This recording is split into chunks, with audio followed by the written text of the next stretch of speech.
You've been doing YouTube backwards, and honestly, most creators never figure this out. There are 3 mistakes that are killing your growth right now, and the crazy part, your content might actually be pretty good. But these 3 things are keeping you stuck under 1,000 subscribers. I'm going to break down exactly what these mistakes are and how to fix them. And pay attention to mistake number 3. It's the one that most successful YouTubers use but never talk about. Let's jump in. Mistake number 1 is you make your videos first, then try to get clicks. This is completely backwards, and it's why your videos aren't getting views. Here's what most YouTubers do. They spend hours making an amazing video. Great script, perfect editing, then right before they upload, they quickly throw together a title and thumbnail. Huge mistake. Your thumbnail and title are way more important than your actual video. I know it sounds weird, but here's why it's true. The best video on YouTube gets 0 views if nobody clicks on it. But an average video with a killer thumbnail and title, well, that can blow up and get millions of views. If they don't click, they don't watch. And it's something that Jimmy said to us on our show that ever since he said that, I'm like, that is such an obvious statement, but it is the first rule of YouTube. Plain and simple. So what exactly do smart YouTubers do? They flip the entire process. They start with the thumbnail and title, then they make the video around that. If they can't think of a thumbnail and title that makes people curious, they just don't make the video at all. I don't think I actually got it until recently. And I know that sounds crazy. But the problem is you never actually get it because it's always more important than you realize. It's more important than you realize. Even me, I'm constantly every other month going, dang, I forgot like just how important the title and thumbnail is. And you almost have to like every day, like sit in a corner and go, the title and thumbnail matters more than you think, and tell yourself that 10 times. But here's what most people don't know. Your work isn't done when you hit upload. You need to watch what's called your click-through rate like a hawk. This number tells you how many people actually click when they see your video. If you can hit 10% or higher, that's when the YouTube algorithm kicks in and starts pushing your video everywhere. Mr. Beast showed me this graph showing that as you approach, 10%, 20%, 30% click-through rate, then the number of views and the number of impressions that video will get just skyrockets. It jumps dramatically.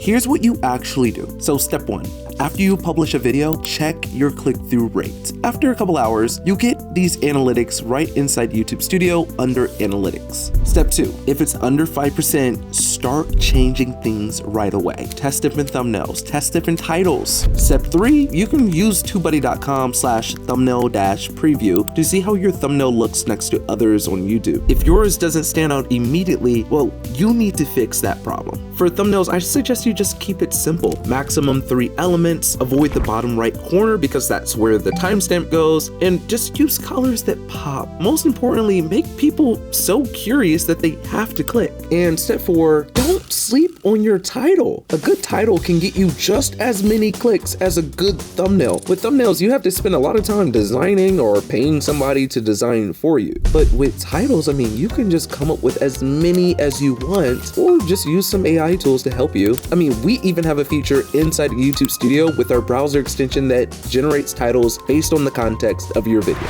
Mistake number 2, your channel is all over the place. Your content is confusing people, and confused people don't subscribe. I see this constantly. Somebody posts a gaming video, then a cooking video, then a fitness video, then tech reviews, all on one same channel. You need an audience that loves gaming and cooking and fitness and tech, and these people basically don't exist. Because here's what happens. Someone subscribes because they liked your gaming video. Then suddenly you post cooking, they skip it. Then you post about workouts, they skip that one too. YouTube notices and thinks, well, this person doesn't care about this channel. So YouTube stops showing them all of your videos, even your gaming ones. This is why big channels work like TV show networks. ESPN only does sports. Food Network only does food. They don't randomly switch topics and confuse their audience. Your YouTube channel needs to have that same focus. When people see your name pop up, they should immediately know what type of video they're about to watch. But here's the thing, staying in your niche should not limit you. Look at MKBHD. His whole channel is tech, but within tech, he can do anything. Phone reviews, car tech,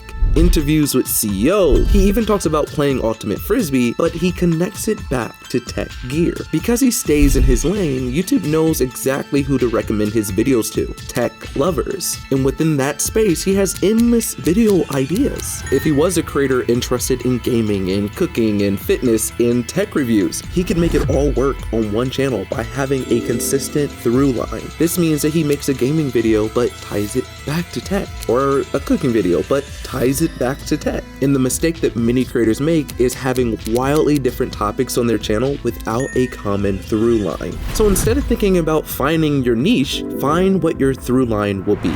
Mistake number 3, you try to come up with brand new ideas every week. This is why most YouTubers burn out and quit. Most creators sit down every week thinking, what is a completely original idea I have never done before? This is exhausting and totally unnecessary. Successful YouTubers don't reinvent the wheel, they create systems. They build what are called formats. Think of them like TV series. Once you have a format that works, you're not creating something brand new every week. You're just making the next episode of something viewers already love. Like if we go back to Marquez, he has specific video types he repeats because they work. First impression videos for brand new products, explained videos breaking down tech, car reviews focused on the tech features. Each format is like a proven recipe. He knows exactly how to structure a first impressions video, what to include, how long to make it, what his audience expects. He's not starting from scratch every week. Matter of fact, he has a ton of data based on how his audience reacted before, through the analytics, through the comments, to really get an understanding on how to make it even better. When you have formats, everything gets easier. Your viewers know what to expect and get excited for it. You can improve each format over time, and you never sit there staring at a blank screen wondering what to make next.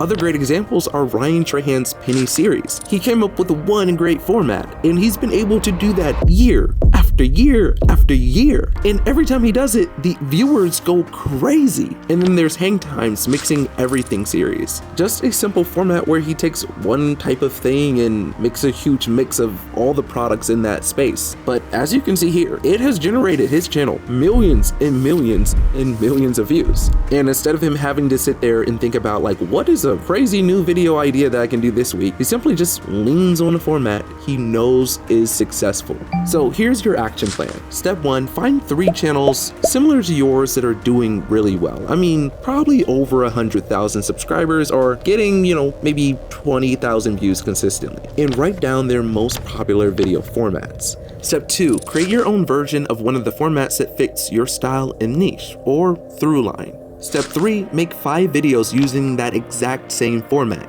And then once you get 5 videos out, maybe start introducing another format. And then over time, as you have multiple formats on your channel, start to track which of the formats gets the best views and engagements, and then double down on those. And the ones that don't do so well, cancel them, just like they're a TV show. Do not renew them for another season. If this idea is not making sense to you, just leave me a comment and I will go through them and help you really understand this concept, because understanding how to build a great format for your channel is seriously the difference of you struggling every single week and you turning YouTube into a system that isn't that stressful. Hey, real quick, I checked my YouTube analytics on my last video and I noticed that 64% of you are not currently subscribed. I mean, you watch this channel, but you haven't hit the subscribe button yet. So do me a huge favor and go ahead and hit the subscribe button right now, because the bigger this channel gets, the bigger the video gets, and you're helping us reach 1 million subscribers. Thank you. Now back to the video. I think it's really helpful to think about your favorite YouTuber. You probably watch them because you know what type of content they make. You might discover new things within their videos, but you know the general vibe you're getting. Your audience wants the same thing. They subscribe for specific formats they enjoy.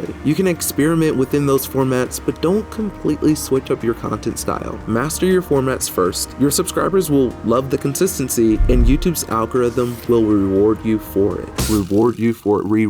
Okay, I can say that. So remember all of this. First, fix your thumbnails and titles. This is your biggest opportunity right now, because anything else you do to the content really doesn't matter if you can't even get somebody to click on the video. Second, pick your niche and commit to it. Actually, no, let's just call it Throughline and commit to it. Stop posting random content that confuses people. Post content that's well connected to everything that you publish on your channel. Third, develop formats you can repeat so you don't have to keep reinventing the wheel every week. I promise you, this will save you a ton of stress and it will grow your audience extremely fast because the viewers will keep coming back for more and more. These are the things that you can do that will help you finally break through that 1,000 subscriber barrier. I love you guys. Thanks for watching. And until next time, keep creating. If you're still here, YouTube just dropped some crazy news and I made a video about it right here. So go ahead and check that out.